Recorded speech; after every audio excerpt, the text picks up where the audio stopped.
food is very important ingredient for survival. Everybody knows it. Because our body is coming out of food. It is existing with food. And if food is not provided, the body will perish. That is the affinity between food and the body. So it is a very basic thing. But for a practitioner, what to do with food? As you were saying, food is poisoned nowadays. When we cultivate it, people are adding poison to protect the plants from bacteria, from pests. So they add poison and also preservatives after harvesting to stay for a longer time. So we are generally getting food which is in some ways having some kind of poison, maybe in permissible limit or maybe more than the permissible limit. So one don't need to go into too much of this, but it is important to have some kind of a prudence in finding the right food in the early days of practice, because food counts quite a lot. So in the yogic tradition, as you know, the food is classified as sattvic food, rajasic food, and tamasic food. And sattvic food are food which are easily assimilable. It won't take a lot of energy from your body for its assimilation, but it gives easily energy. So you will always be very live and active. And that kind of food is proposed by the masters during the practicing time.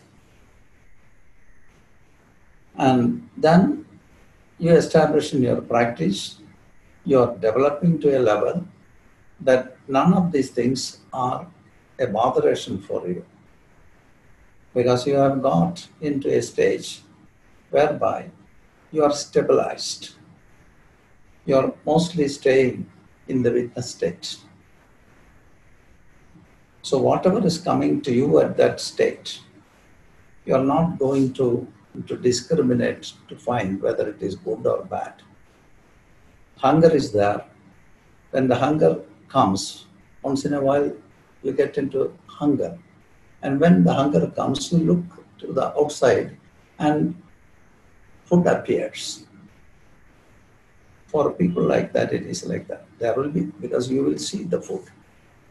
And there you cannot discriminate whether it is poison food or dirty food or putrefied food, and it is food. Hunger is there, food is there. So they simply take what is coming. And this is very much practiced, not practiced, this is very much seen, I should say, in India. In the beginning, we are very specific and we really go for sattvic food. And then at a particular stage of development, you don't care all these things. It is not your thing at all. You're always staying with your consciousness, deeper witness, and nothing matters. When food is there, whatever is coming is food for you. And there is no discrimination of any kind to select the right food. That's gone. He has crossed that level. I have seen masters, really great masters, living in garbage. Really living in garbage bin. They eat from the garbage bin. Nobody goes near them because it's bad smell, and I'm not saying it is an ideal state for normal people, but very evolved people, they don't care. When the hunger is there, what is coming is their food. The food is not the main thing for them. They have gone beyond whereby this kind of bodily fears is not there for them at all. And there is a stage like that. Most of the Avadhutas are great spiritual men and women also. They live in that particular state whereby nothing matters for them. Body is taken care of by the nature. What is coming is what is there for them. They are not bothered or worried about anything. And people cannot even come closer to them. It doesn't matter for them. Why should people go to them? And then if you regularly go and try to establish a contact with them, certainly sometimes they may look at you. Okay. Sometimes they look at you. And when they start to look at you, that is considered as a great blessing because they don't look at anybody. It's a great blessing. And then slowly you can establish a contact. I am saying that there are people like that. In my experience, I've come across many great people like this. They're living in beautiful phase of life.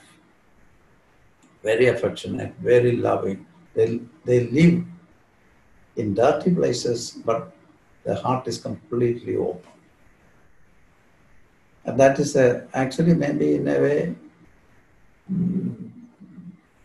normal people, they don't even go near them. Because we are discriminating between good and bad, right and wrong. And we are living in that plan of living. For them, they have crossed, and right and wrong is not a matter for them at all. And so a practitioner may get into that kind of indiscriminate, non-judgmental condition. And for them, food doesn't matter at all. And body is also not a big affair for them. If body is there, it's there. If body is not there, it's not there. So they don't care about it. So I've seen people like that. I try to spend time with this kind of people. Amazing people. Their presence is such a wonderful presence. But when you are looking at the dirt, then you cannot come closer to them at all. So in short, at the beginning, all these things are very important. Then after a certain level, when you are established in your own consciousness, all these things doesn't matter at all. Then you are being taken care of by the nature. You are part and parcel of the nature. And you are the nature itself. And there is no discrimination between right and wrong, good and bad. And they live in a completely different sphere. And one day they leave the body. I have seen so many people, not only one, many people. I came very close contact with these people, but people are hesitant to go near them also. Wonderful experience I have had with many people like this. So that's a further development of the normal plan of our human existence. They live in a different plan. And it doesn't mean that everybody should go into the dirty place and sitting in the garbage, eat from the garbage, because it is a state of very high development. That's not the point. When you come out of the discriminative intelligence, which is the intellect actually, then nothing matters. No botheration at all. They're outlaws in many respects. You cannot place them in our small cage where we try to measure them with our small yardsticks. They cannot. They are people who are beyond. So in short, I should say, at the beginning, we have to actually eat good food, sattvic food for our practice, until we are very stable And once you are stabilized, that means your mind is continuously staying in a witness state, then nothing matters. Whatever is happening is happening. And as we are not in that state, all these questions come up. Even if there is a small, what you call, not tasty, something comes to you when you are hungry, we may not eat it. But if you are so hungry, you'll eat it. You understand, this is food for hunger and not for pleasure. Food is exactly for hunger and not for pleasure. But we have changed it. It is okay, it's fine. It is not bad. We can have pleasure out of what you eat. That's not bad. It's good. But to answer your question, we start from our journey with proper eating to get into a state.